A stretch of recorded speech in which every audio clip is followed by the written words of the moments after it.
우리가 흔히 아는 논개의 이야기는 임진왜란, 당시 진주성이 함락되자 촉성로 아래 바위에서 외장을 끌어안고 남강에 뛰어든 영웅적인 일화입니다. 하지만 이 거대하고 강렬한 사건을 다루기 전에 우리는 아주 기이한 역사적 사실 하나와 마주하게 됩니다. 임진왜란 이후 편찬된 공식 기록인 선조실록에는 논개라는 이름이 직접적으로 등장하지 않는다는 점입니다. 당시 진주성 전투는 임진왜란 전체를 통틀어 가장 참혹했던 격전 가운데 하나였습니다.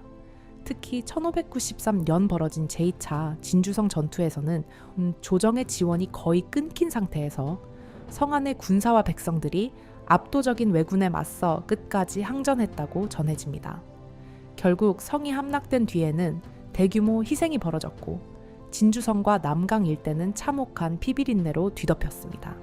이처럼 거대한 국가적 비극이었음에도 불구하고 후대에 널리 알려진 논개의 이야기는 당시의 공식 기록에서 쉽게 확인되지 않습니다. 왕조실록뿐만 아니라 류성룡의 징비록 등 주요 전란 기록에서도 논개에 대한 직접적인 언급은 찾아보기 어렵습니다. 그렇다면 왜 이런 일이 벌어진 것일까요?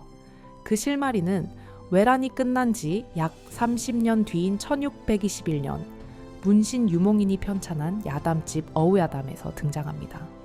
유몽인은 전국 각지에서 전해 내려오던 전란의 이야기들을 수집했고 그 과정에서 진주 지역 백성들 사이에 전해지던 논개의 일화를 기록으로 남겼습니다.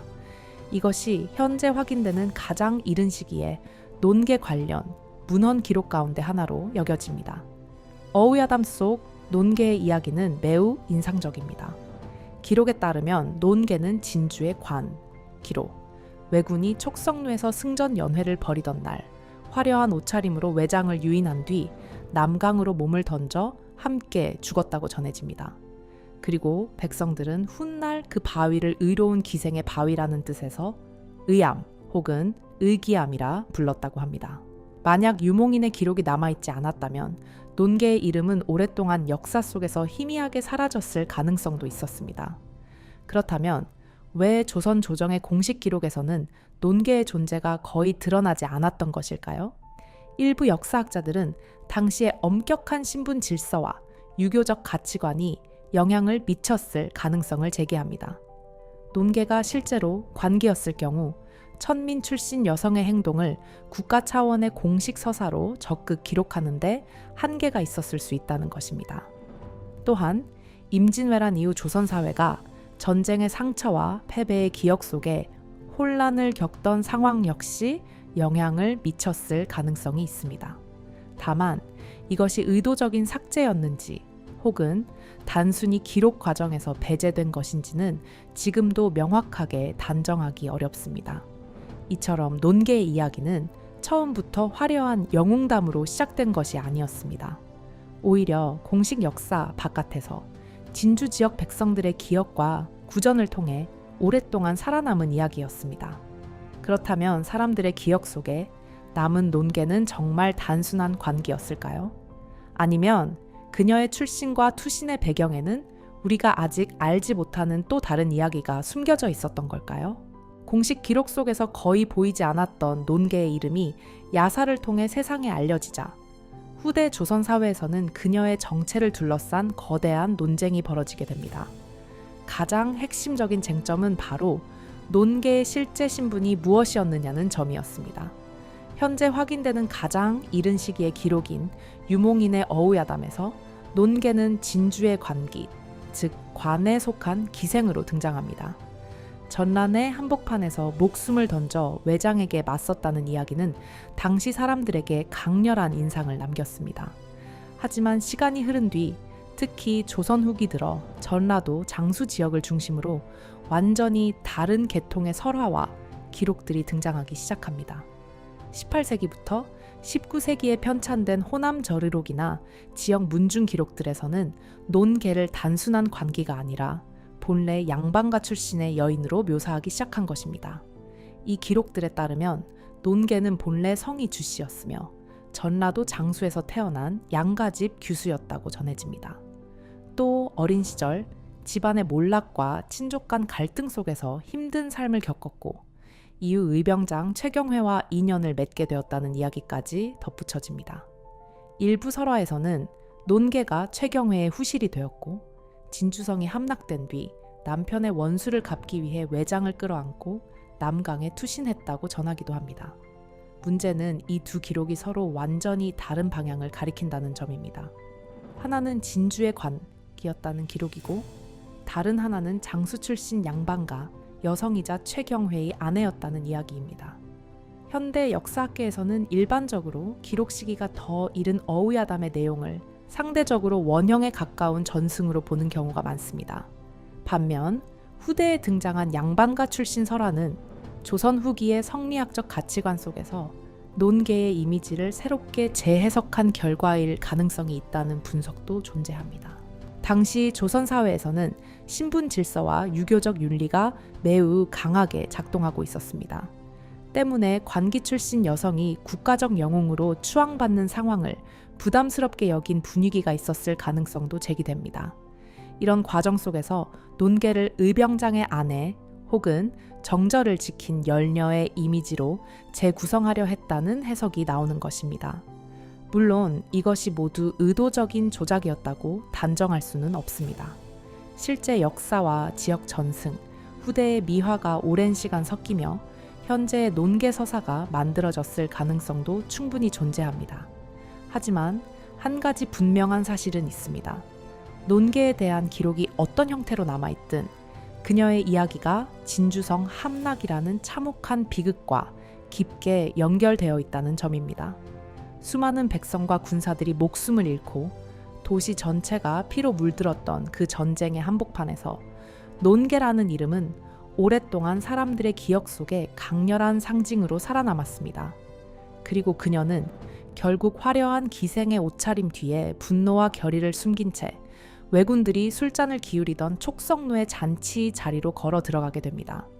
그녀의 발걸음은 단순한 연회를 향한 것이 아니라 스스로 하나의 무기가 되기 위한 길이었습니다. 1593년 치열한 항전 끝에 진주성이 함락된 직후의 모습은 그야말로 참혹한 전쟁터였습니다. 기록과 전승에 따르면 수많은 군사와 백성들이 목숨을 잃었고 남강 일대 역시 참혹한 전쟁의 흔적으로 뒤덮였다고 전해집니다. 임진왜란 전체를 통틀어서도 가장 비극적인 장면 가운데 하나였습니다. 하지만 그런 피비린내 가득한 성 안에서 왜군 장수들은 자신들의 승리를 자축하기 위한 연회를 벌이기 시작합니다. 잔치가 열린 장소는 남강 절벽 위에 자리한 진주의 명소 촉성루였습니다. 왜군 장수들은 승전 연회를 벌이기 위해 진주 관아의 관기들과 살아남은 여인들을 강제로 불러 모았습니다. 이 연회는 단순한 유흥 자리가 아니었습니다. 조선의 상징적인 성을 무너뜨렸다는 승리를 과시하고 살아남은 백성들에게 공포를 각인시키려는 성격도 강했습니다. 촉성루 주변에는 왜군 무사들이 삼엄하게 배치되어 있었고 칼을 찬 병사들이 주변을 철저히 경계하고 있었습니다. 바로 그 적진 한복판으로 논개는 스스로 걸어 들어갔습니다. 그녀는 두려움과 슬픔을 겉으로 드러내지 않은 채 평소보다 더욱 화려한 옷차림으로 모습을 드러냈다고 전해집니다. 초록빛 저고리와 붉은 치마, 화려한 장신구와 짙은 연지까지 처절한 학살의 현장 속에서도 논개는 오히려 가장 눈에 띄는 존재가 되었습니다. 다른 기생들과 여인들이 공포 속에서 술자리를 떠돌던 순간에도 논개는 차분한 표정으로 외장들 사이를 오갔다고 전해집니다. 그녀의 얼굴에는 미소가 떠 있었지만 그 안쪽에는 설명하기 어려운 결의가 숨어 있었습니다. 후대 설화 가운데에는 논개가 촉성루 연회 자리에서 춤을 추었다는 이야기도 전해집니다. 느리고 우아한 전통 춤사위가 피비린내 가득한 전장의 분위기와 묘한 대비를 이루었고 외장들의 경계심 역시 조금씩 무너졌다는 것입니다. 물론 이것이 정확한 역사적 사실인지 단정하기는 어렵지만 오랫동안 사람들의 기억 속에서 논개의 마지막 모습은 그렇게 전해져 내려왔습니다. 논개가 노린 상대는 평범한 병사가 아니었습니다. 그녀는 연회 자리 중심부에 앉아있던 고위급 외장을 목표로 삼았다고 전해집니다. 후대 야사와 민간 전승에서는 이 인물을 개달수라 부르기도 했고 일부에서는 일본 장수와 연결 지으려는 해석도 존재합니다. 하지만 정확한 실명과 지위는 지금도 분명하지 않습니다. 논개는 조심스럽게 그 외장에게 다가가 술잔을 권했습니다. 외장은 그녀의 미색과 태도에 경계를 풀었고 점차 논개에게 관심을 보이기 시작했습니다. 그리고 논개는 촉성루 안이 너무 시끄럽다며 남강 물결이 내려다 보이는 바위 쪽으로 자리를 옮기자고 제안합니다. 외장은 그녀의 말에 아무런 의심도 품지 않은 채 웃으며 뒤를 따라 나섰습니다. 촉성루 아래 거센 남강 물결이 소용돌이치던 절벽 끝 바위, 훗날 의암이라 불리게 되는 바로 그 장소였습니다. 어둠이 내려앉은 강물 위로 촉성루의 횃불만 희미하게 흔들리던 순간 논개의 눈빛은 마침내 가장 날카로운 복수의 칼날로 변해가고 있었습니다. 술에 취한 외장을 유인해 촉성루 아래 남강가의 외딴 바위로 내려온 논개. 두 사람이 발을 디딘 그 바위는 강물과 있기 때문에 매우 미끄럽고 위험한 곳이었다고 전해집니다. 바위 아래로는 남강의 거센 물살이 소용돌이치고 있었고 한번 발을 헛디디면 살아남기 힘든 절벽과도 같은 장소였습니다. 후대에는 논개의 의로운 죽음을 기려 이곳을 의암이라 불렀다고 전해집니다. 그리고 논개의 마지막 순간과 관련된 가장 유명한 전승 하나가 등장합니다. 전해지는 이야기 속에서 논개는 촉성루 연회에 나가기 전 10손가락 모두에 옷가락질을 끼웠다고 합니다. 단순한 장신구가 아니라 외장을 끌어안을 때 손이 미끄러지는 것을 막기 위한 준비였다는 것입니다. 외장은 갑옷을 입은 거구에 무장이었고 논개보다 훨씬 체격이 컸습니다. 때문에 맨손으로 그를 붙잡았다가는 마지막 순간 몸부림 속에서 손이 풀릴 수도 있었을 것입니다. 그래서 논개가 손가락마다 가락지를 끼워 서로 맞물리게 했다는 설화가 오랫동안 전해 내려오고 있습니다. 물론 이것이 실제 역사적 사실인지 명확하게 확인되지는 않습니다. 그러나 사람들은 오래전부터 이 이야기를 통해 논개가 얼마나 굳은 결의로 죽음을 각오했는지를 기억하려 했습니다. 달빛 아래 강물이 흔들리던 바위 위에서 외장은 경계를 완전히 풀고 논개에게 다가섰습니다. 바로 그 순간 논개는 외장의 몸을 강하게 끌어안았습니다. 전승에 따르면 그녀는 두 손을 단단히 맞잡고 결코 놓지 않았다고 합니다. 뒤늦게 이상함을 눈치챈 외장이 몸부림치며 빠져나오려 했지만 논개는 끝까지 그를 놓지 않았습니다. 남강의 바람이 거세게 불어오고 촉성루의 희미한 횃불이 강물 위로 흔들리던 순간 논개는 마침내 자신의 몸을 그대로 강물 아래로 던졌습니다. 외장의 갑옷과 논개의 붉은 치마가 뒤엉킨 채 두 사람의 몸은 어두운 남강의 소용돌이 속으로 사라져갔다고 전해집니다. 논개의 마지막 선택은 단순한 개인의 죽음으로만 남지 않았습니다. 진주성이 무너지고 모든 것이 끝난 듯 보였던 순간에도 끝까지 저항하려 했던 사람들의 분노와 절망 그리고 복수의 상징으로 기억되기 시작한 것입니다. 논개의 장엄한 투신 이후 진주 땅에는 또 하나의 거대한 역사적 의문이 남았습니다. 과연 논개의 손에 이끌려 남강의 차가운 물속으로 사라진 그 외장은 대체 누구였을까 하는 점입니다. 조선의 민간 전승과 야사에서는 그의 이름을 게달수라고 불렀습니다. 하지만 이 게달수라는 이름은 일본 측의 공식 전투 기록이나 임진왜란 관련 무장 명단에서는 정확히 확인되지 않는 이름입니다. 이 때문에 후대 역사학계에서는 논개가 끌어안고 뛰어든 외장의 실제 정체를 두고 오랜 논쟁이 이어졌습니다. 일부 연구자들과 민간 전승에서는 당시 진주성 전투에 참가했던 외장 가운데 한 명인 게야무라 로쿠스케와 연결하려는 해석도 존재합니다.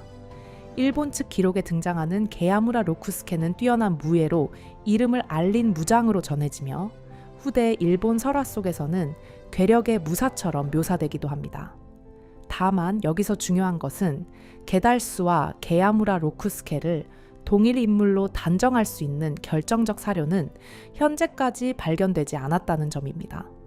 조선 측 야사와 지역 구전, 일본 측 기록 사이에는 이름과 행적의 차이가 존재하며 정확한 실체는 지금도 역사 속 미스터리로 남아 있습니다. 하지만 분명한 사실도 있습니다. 진주 지역 백성들은 오랫동안 논개가 왜군의 핵심 장수를 끌어안고 남강에 몸을 던졌다는 이야기를 끊임없이 전승해 왔다는 점입니다. 이름과 세부 기록은 시대를 거치며 조금씩 변형되었을 수 있지만 침략군의 장수를 향한 논개의 처절한 복수 자체는 지역 사람들의 기억 속에 강렬하게 남아 있었던 것입니다. 후대로 갈수록 논개와 외장을 둘러싼 이야기는 더욱 극적으로 덧붙여졌습니다.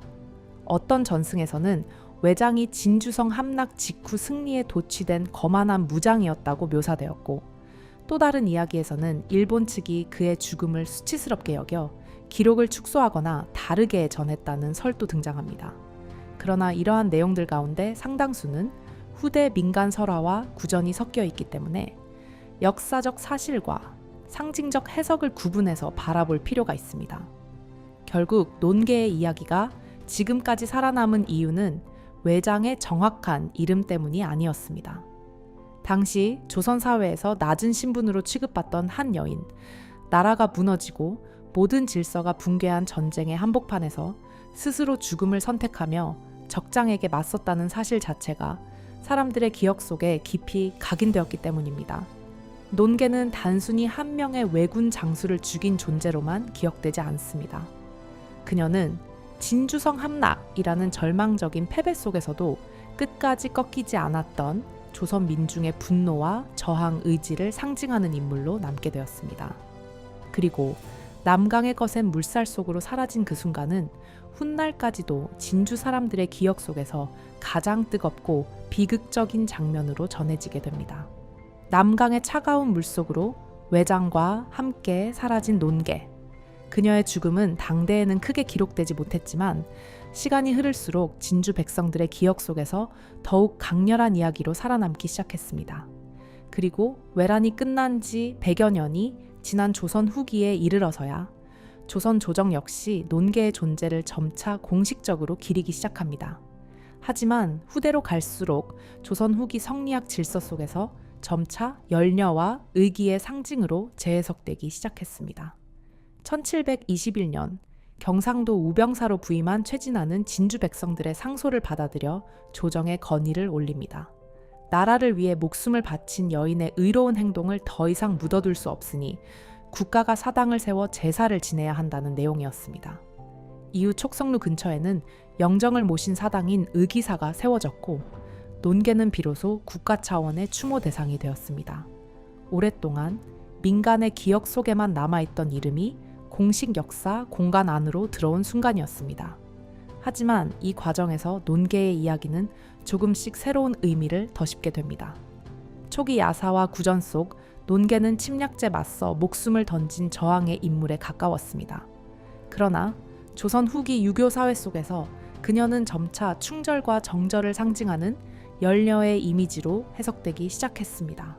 실제로 당시 사대부들이 남긴 제문과 기록들을 보면 논개의 죽음을 충성과 절개의 상징으로 강조하는 내용이 반복해서 등장합니다.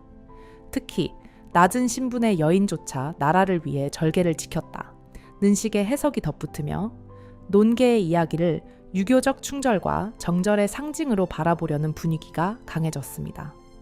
조선 후기의 실학자 정약용 역시 진주를 방문해 촉성루에서 논개를 기리는 시를 남겼습니다.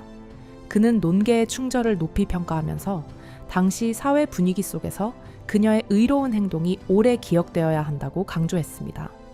이처럼 시간이 흐르며 논개는 단순한 전쟁의 희생자를 넘어 충절과 의로움을 상징하는 인물로 자리 잡게 됩니다. 하지만 우리가 오늘날 다시 바라봐야 할 논개의 모습은 단순히 열녀라는 한 단어만으로 설명되지는 않습니다.